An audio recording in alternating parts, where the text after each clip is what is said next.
He dragged her from a flooded river, only to realize she was the one who could save his heart. The rain had started as a steady whisper, the kind people barely noticed. By evening, it had grown louder, heavier, turning streets into mirrors and gutters into rushing lines of brown water. The river at the edge of the town had always been calm, almost gentle, but that night it was restless.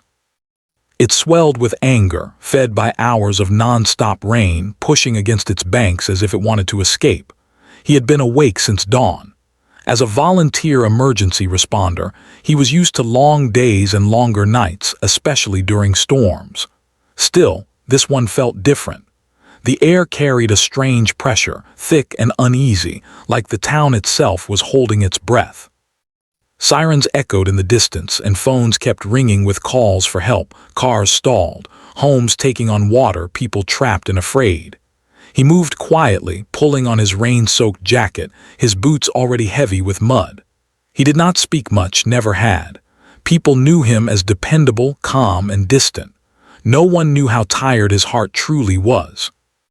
Years ago, loss had carved something hollow inside him, and since then, he had learned to live with that emptiness rather than fight it. Helping others had become his way of staying busy, of keeping his thoughts from wandering too far into the past. As night fell, the river broke free.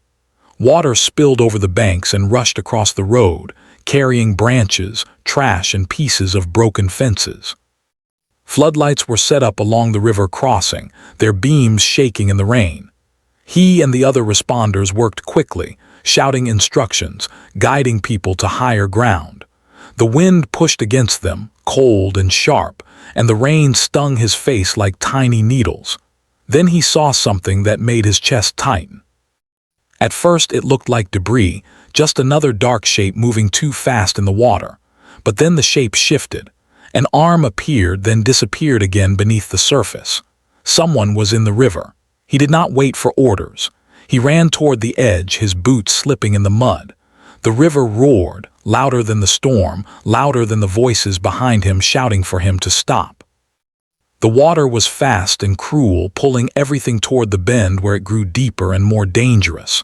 For a moment he hesitated, not out of fear but because he knew the risk. He had seen the river take lives before. Then he saw her face. It was pale, barely visible beneath wet hair plastered to her skin. Her eyes were open, wide with panic and exhaustion. She was not fighting the water anymore. She was simply trying to stay above it. He tied a rope around his waist, barely checking the knot, and stepped into the flood. The cold hit him instantly, stealing his breath. The current slammed into his legs, trying to knock him off balance. Every step forward felt like pushing against a wall. He leaned into it, teeth clenched, muscles burning. The water rose past his knees, his waist, his chest. His heart pounded hard, each beat loud in his ears. "Hold on," he shouted, though he wasn't sure she could hear him. The river dragged her sideways, spinning her like a leaf. He lunged, reaching out with numb fingers, missing her once, then again. The rope pulled tight behind him, a reminder that others were holding on, trusting him not to let go. Finally, his hand caught her arm. She was lighter than he expected, almost fragile, and that scared him. He wrapped his arm around her, pulling her close, feeling how weak she was against him. She coughed, choking on water, her body shaking violently. The river tried to tear her from his grip, but he held on, planting his feet, inching backward with painful slowness. Every step felt endless. The cold seeped into his bones. His hands ached. His lungs burned. For a brief moment, doubt crept in. What if he couldn't make it back? What if the river took them both? But he pushed the thought away. Letting go was not an option. Strong hands grabbed the rope, then his shoulders. Together, they pulled them free of the water. He collapsed onto the wet ground, gasping for air, still holding her as if the river might return for her at any second.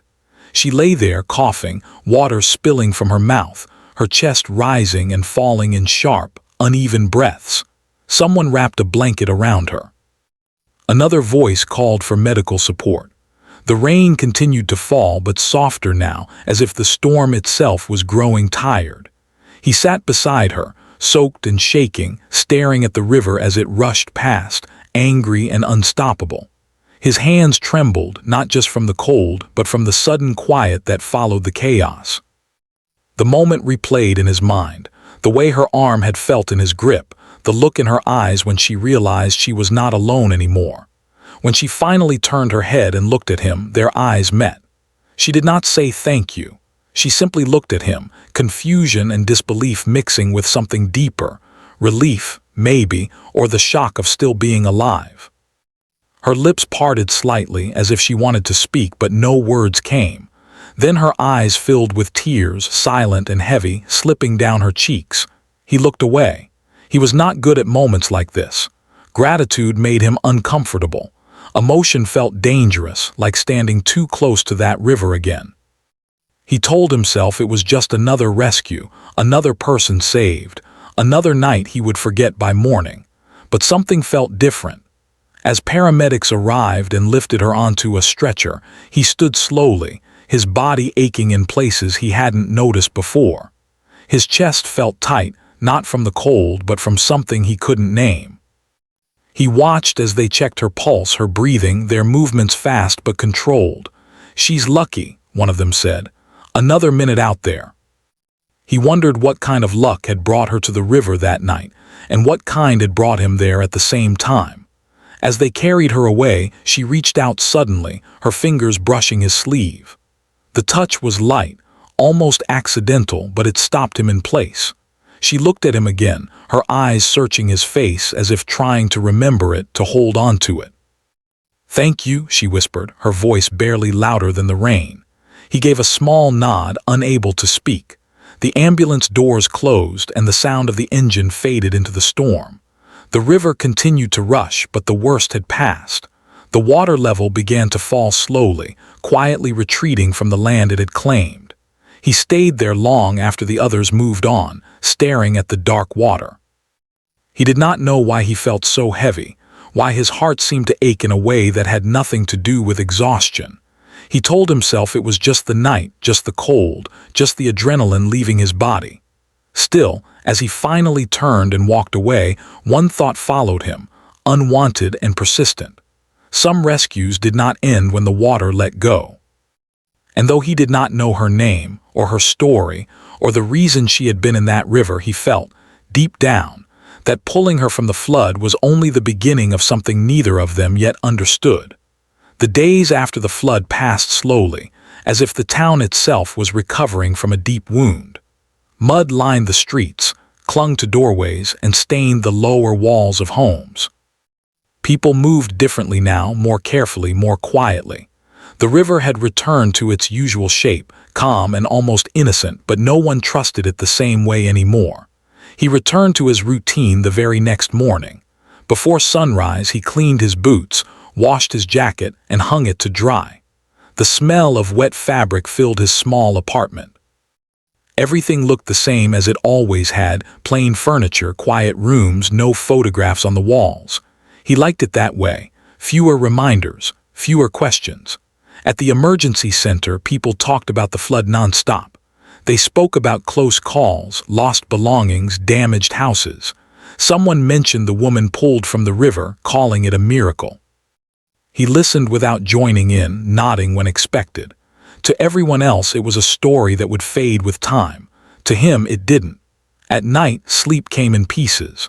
When he closed his eyes, he felt the cold water again, heard the roar of the river, saw her face just before she slipped under. He told himself this was normal. It always happened after intense rescues. The mind took time to settle. But this felt heavier.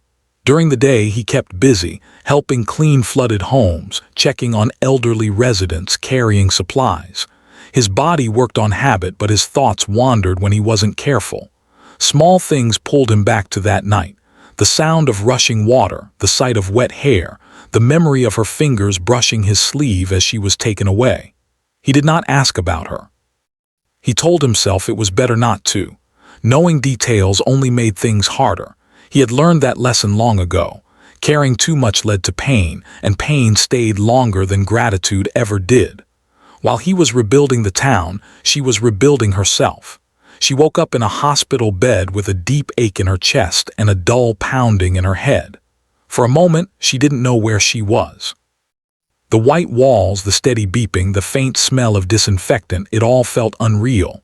Then memory rushed back, fast and overwhelming. The river, the cold, the feeling of being pulled under. Her breath caught and she squeezed her eyes shut until a nurse noticed and came to her side. Calm words followed. She was safe. She was lucky. She had been rescued just in time. Lucky. She had heard that word too many times in her life, usually spoken by people who didn't know the full story. They saw survival as success, not realizing how heavy it could feel to stay alive when you didn't know what you were living for. Her body healed faster than her mind. The doctors said she would be fine with rest. No broken bones, just exhaustion, bruises, and a deep chill that would fade. But when she was alone, staring at the ceiling, a different kind of weight pressed on her chest. Questions came quietly, one after another. Why had she been near the river that night? She knew the answer, even if she didn't like it. Life had narrowed for her over the past year. A relationship had ended badly, leaving her feeling unseen and unimportant. Work had become uncertain. Friends had drifted away, busy with lives that no longer seemed to include her. Loneliness had wrapped itself around her slowly, so gently she hadn't noticed until it was everywhere. That night, she hadn't planned anything dramatic. She had just wanted quiet, space. Somewhere the noise in her head might stop for a moment. The river had been high, loud, powerful. Standing near it made her feel small, almost invisible. Then she slipped. Whether it was an accident or carelessness, she still wasn't sure. What she did know was that once the water pulled her in, fear took over. She had not wanted to disappear. She had wanted to breathe, to live. And someone had answered that wish. She remembered his face clearly now.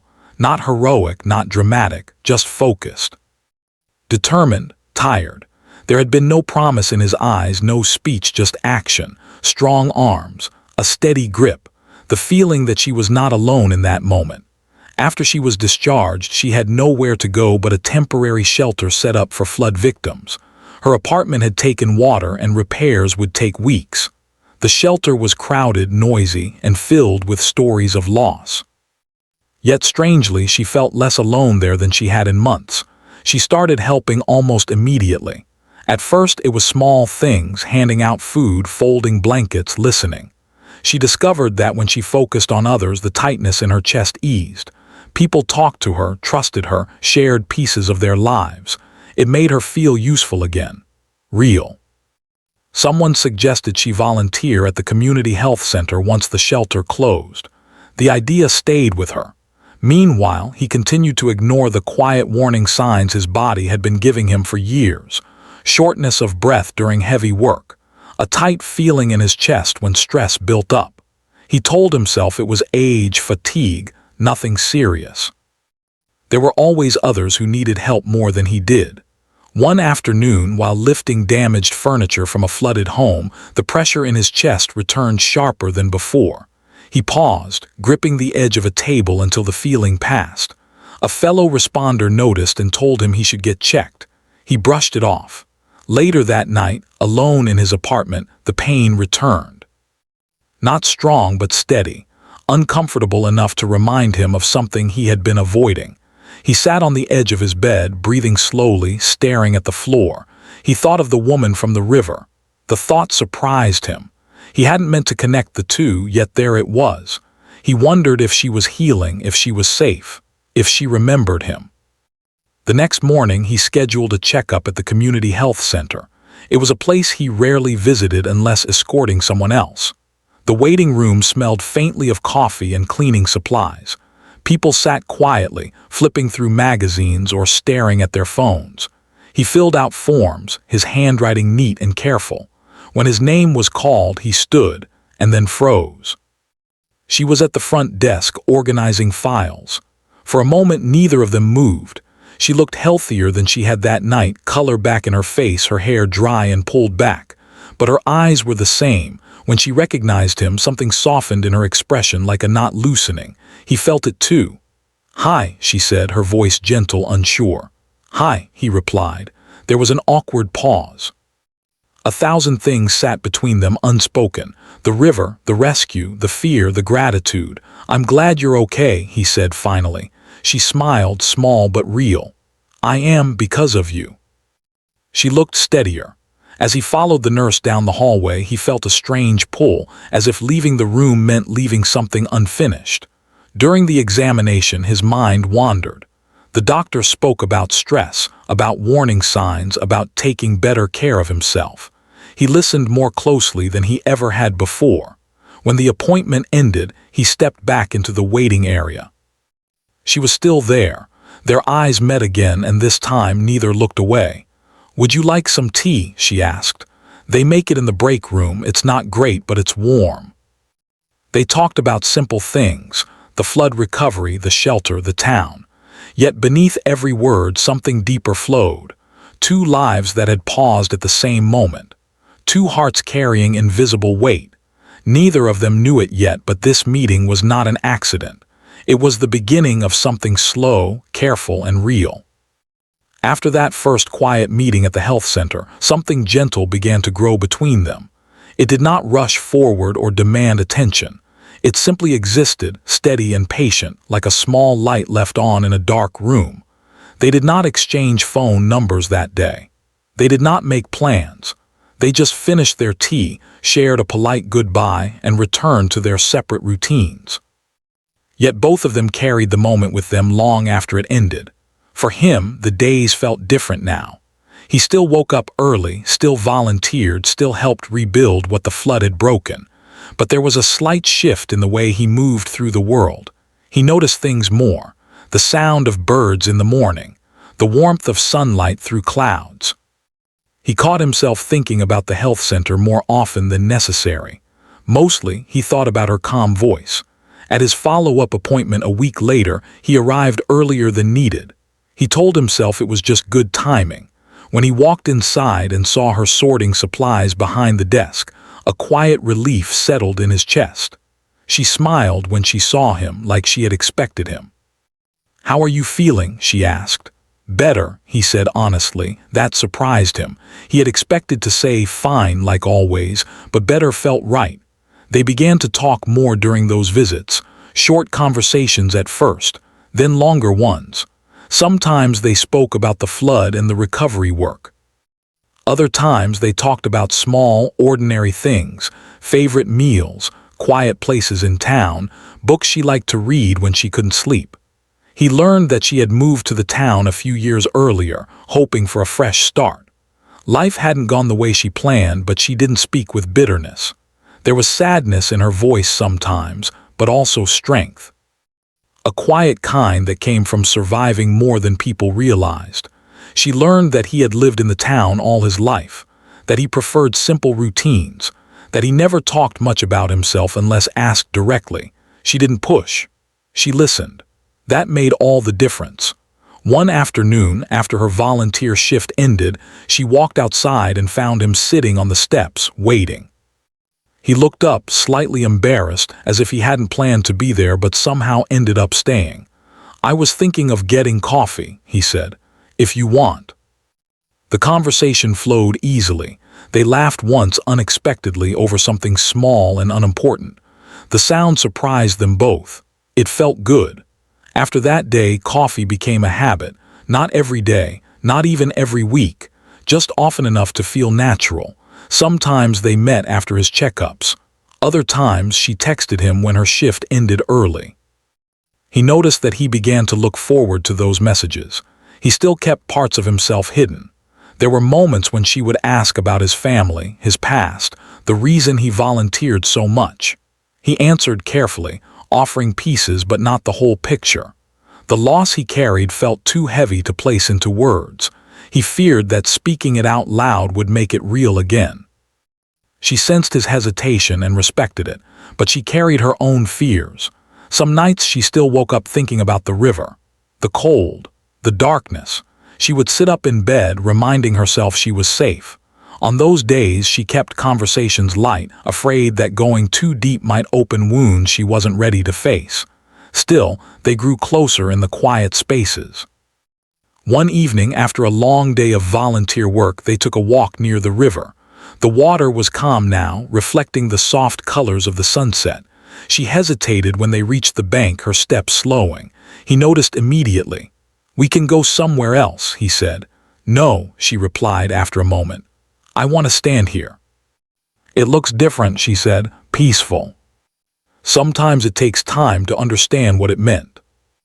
Long pauses. The doctor spoke carefully, explaining that years of stress and neglect had affected his heart more than he realized. It wasn't an emergency, but it was a warning. He sat in his car afterward, hands resting on the steering wheel, breathing slowly. For the first time, fear touched him. Not fear of pain, not fear of treatment, fear of disappearing without ever truly living again. He thought of her. That evening he asked her to walk with him. They followed the same quiet streets, the same familiar paths. When they reached a small park, he stopped. "I need to tell you something," he said. She waited. "My health, it's not great. I've ignored it for a long time. Take care of myself." They just choose honesty anyway. And when it felt difficult, he thought of her steady presence, her quiet belief that he was worth caring for. She too found strength in him. When doubts crept in, when old fears whispered that she didn't belong anywhere, she remembered how he looked at her, not as someone broken, but as someone real. They weren't saving each other. They were walking forward together, slowly, carefully. With honesty, neither of them knew where the path would lead. But for the first time in a long while, they were not afraid to keep going. As the weeks passed, the quiet connection between them grew deeper, but with that closeness came truths neither could avoid forever. The calm moments, the shared walks, the gentle conversations, they had created something meaningful. Yet beneath the surface, both carried fears that had not disappeared. They had only been waiting. For him, change was not easy. Following the doctor's advice meant slowing down, and slowing down meant facing thoughts he had buried for years. When he rested, memories returned. The loss he had never fully spoken about pressed closer, reminding him why he had learned to stay busy in the first place. Some days his chest felt tight, not because of his heart, but because of emotion he didn't know how to release. She noticed the change. There were days when he seemed distant again, quieter than usual. His replies grew shorter.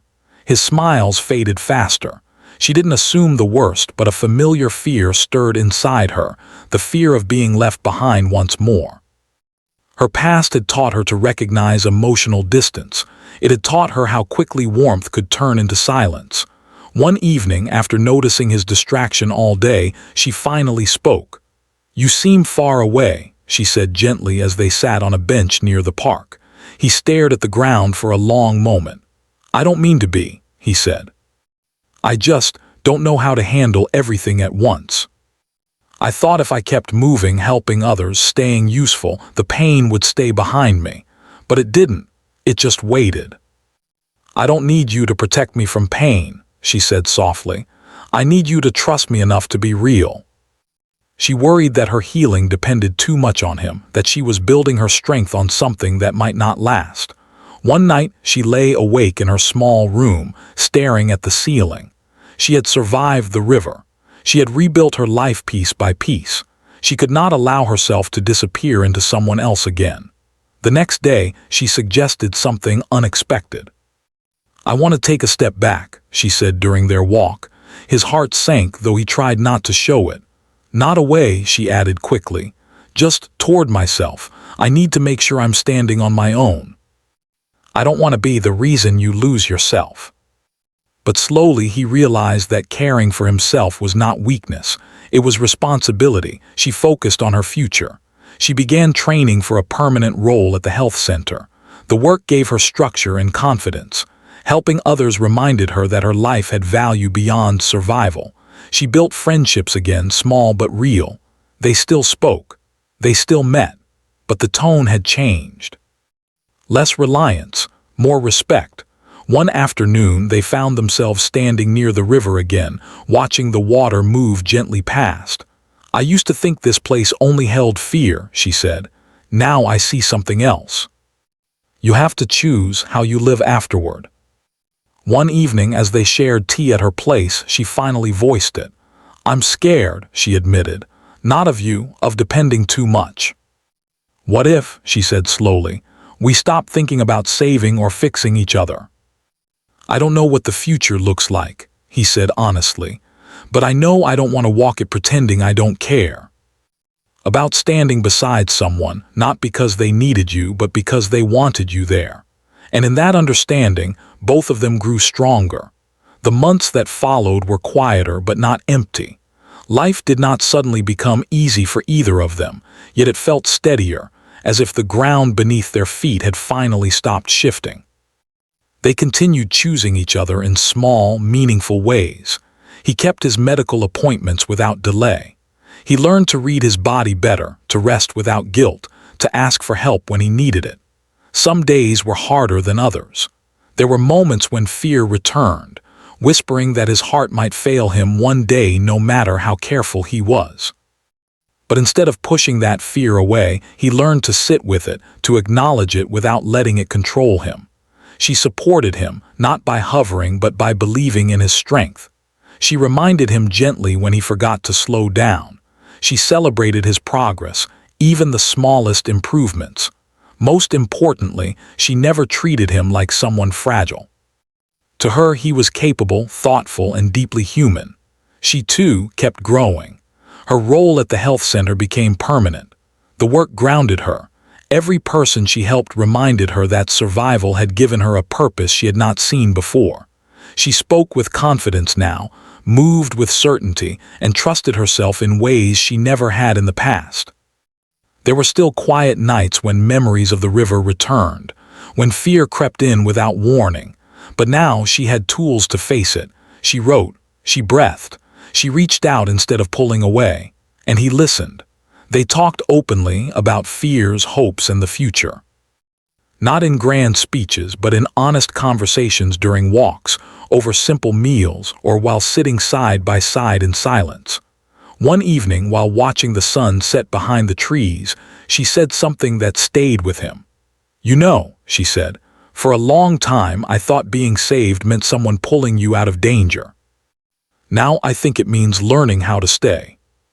Her first full year at the health center, the anniversary of the flood, passed quietly, without ceremony but not without meaning. They stood near the river that day, watching the water flow calmly. "I used to hate this place," she admitted. "And now," he asked, "now it reminds me that I lived." But there was clarity. They chose a small home together, not because they needed each other to survive, but because they wanted to share their days. The place was simple, filled with light, with space for quiet and growth. Some mornings he woke with a familiar tightness in his chest, not pain but awareness, a reminder to care, to slow down. She noticed and adjusted their day without making it feel like a burden. Some evenings she felt the weight of old fears rise again. He noticed too, offering comfort without trying to fix anything. They learned that love did not need to be loud to be strong.